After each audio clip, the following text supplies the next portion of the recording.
Hey everyone, welcome to another episode of After Credits. I am the host of the most. I am Barnyard, and with me is the man that never has a plan, Daniel. Happy Saturday, guys. Happy Saturday.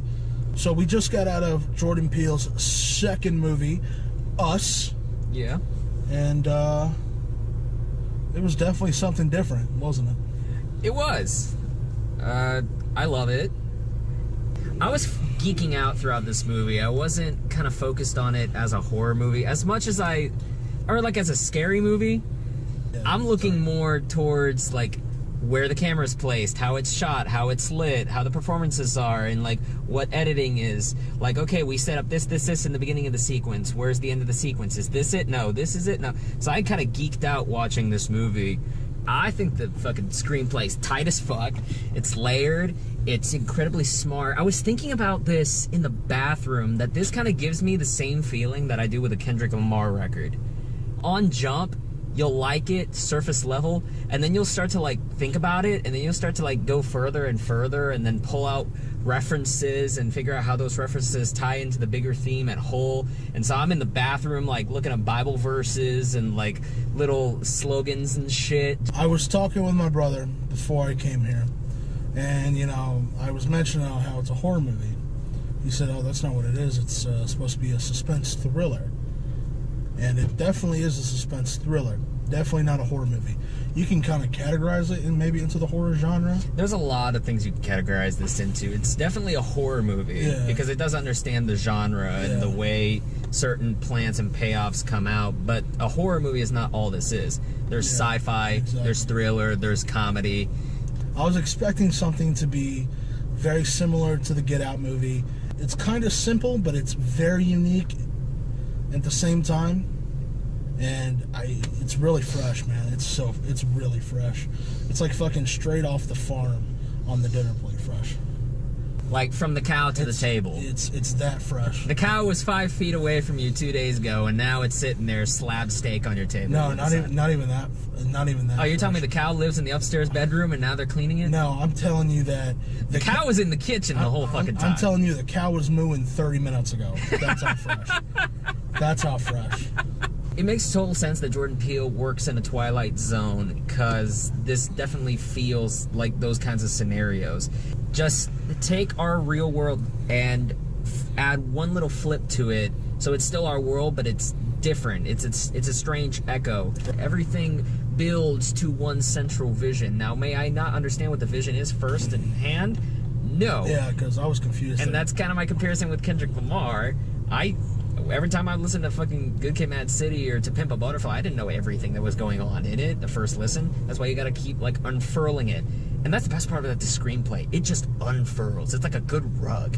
You start off, you kind of see this family on vacation, and there's something that's gone down with the mom, played by Lupita Nyong'o.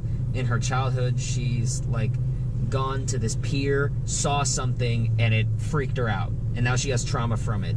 And so her husband, played by Winston Duke, and her kids, names right there. It's just them on vacation, and then there are these people outside their house that look exactly like them, but different. You know, they're doppelgangers, but they're tweaked out and they're coming after them. That's kind of what the trailer sells you, like this home invasion movie. And as it unfurls, it adds like a sci-fi element, it broadens the scope, it gets more into Lupita Nyong'o's trauma, and by the end of it, you end with something that's just like, Jesus fucking Christ. Which is kind of the way you end most like Twilight Zone episodes. Yeah.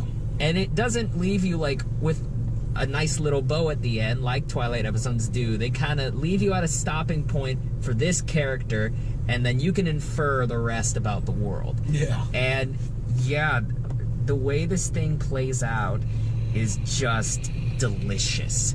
Lupita Nyong'o is Academy Award nomination worthy. Same way Toni Collette was in Hereditary. I think Nyong'o is just some of the shit they have her doing, the way she walks between both roles. Like, if something like Crazy Rich Asians and Black Panther can get a SAG Ensemble nomination, this needs to be like front runner. Because there's stuff that the entire ensemble is doing here that I didn't see coming. Yeah. All of them fucking pull some crazy shit out of their ass at some point, and it's fucking fun. we're going into spoilers. You can't talk about this movie that much without spoiling the shit out of it. So if you want final thoughts, scores us 6 stars, just go here. Otherwise, we're just busting into it. God damn. I'll tell you what, whenever we went to that Jason guy's family, him and his wife and his twin daughters. Yeah. And the fucking synchronized attack whenever the fucking doppelgangers just took them all out. Was that the one that got you? That was the moment I realized, oh fuck, there's more than just the family. And I love the way that sequence starts. It's them in their house, and they introduce the idea of the lights going on and off, and they introduce this whole Ophelia, this Alexa ripoff that plays music. And as soon as they introduce those elements, I'm like, okay, they gotta figure out something to fucking do with this shit. At first, I thought the sequence, because you see them... Yeah, it's a wide shot of the fucking... the house. You can see inside, you can see every single character. Because there's like glass and shit. Yeah. Very much like something like The Gift that came out a couple years ago. Something where you can get a great layout of the house. And then when you see their doppelgangers all come out and just like synchronized stab. It was a synchronized attack, baby. It was velociraptors. I was sitting there, I was like, fuck. Is that really the end of that sequence? Like, you're not gonna just bring up the element of Ophelia or like the Alexa, and you're not gonna bring up the lights and shit. Just use it for that, right? And they don't. Ophelia, call the police.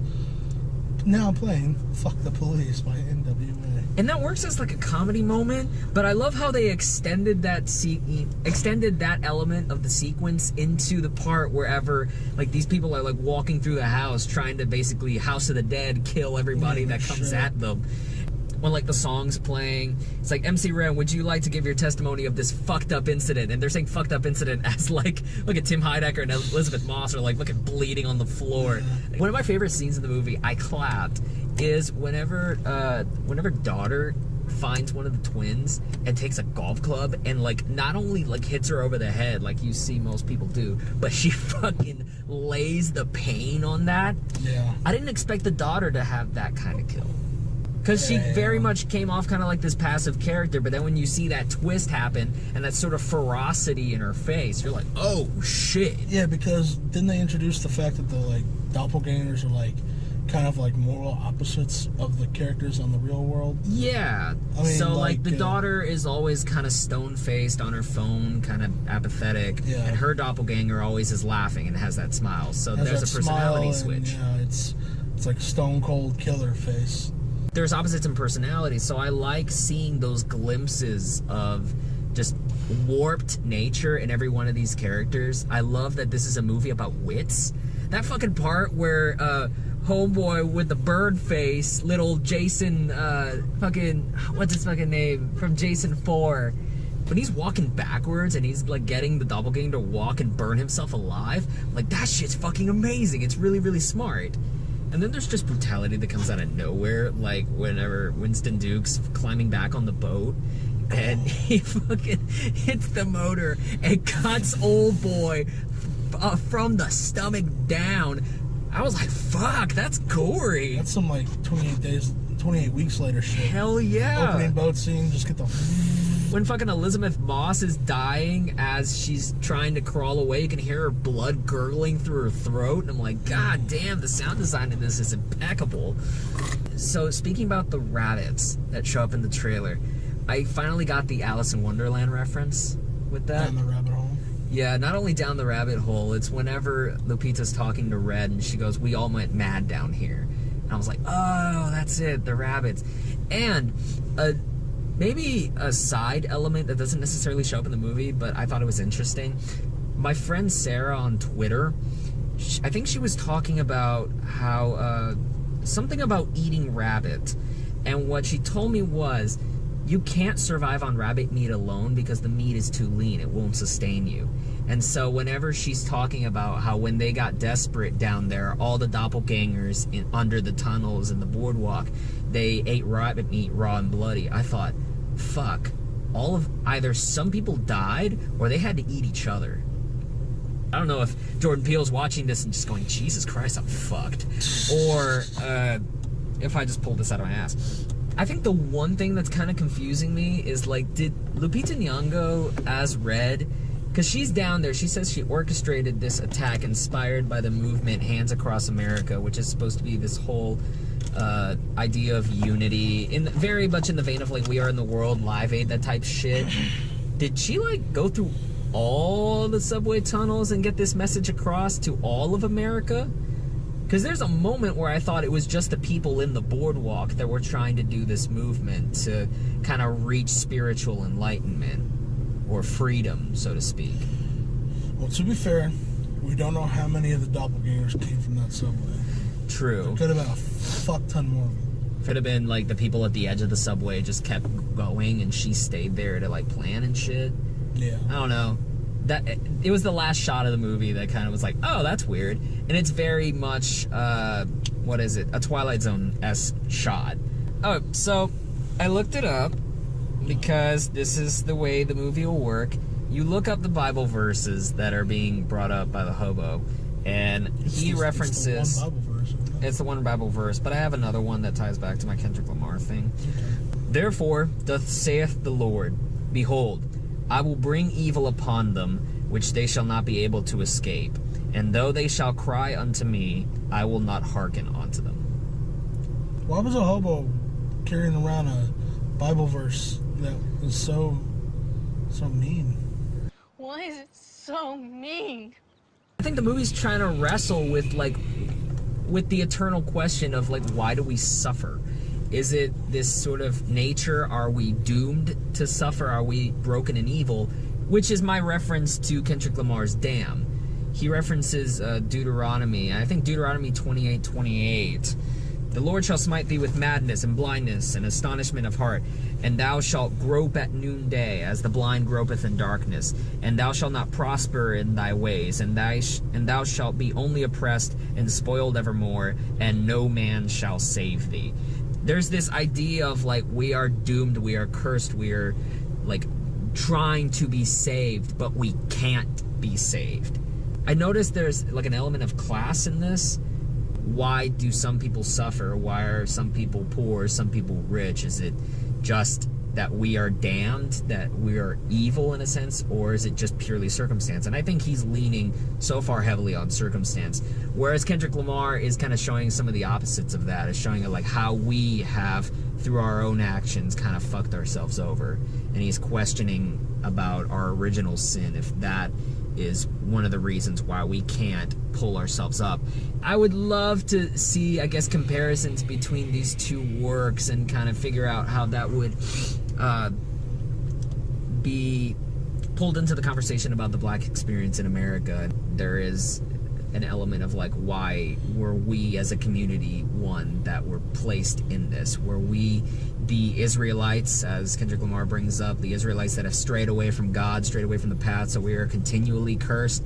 Or is Jordan Peele saying like, no, because of the circumstance that we've been brought up in, we haven't been given the same opportunities as other people, therefore we are living in squalor. It's the world that has abandoned us, and so we are trying to come back. The final twist that... This is a weird one.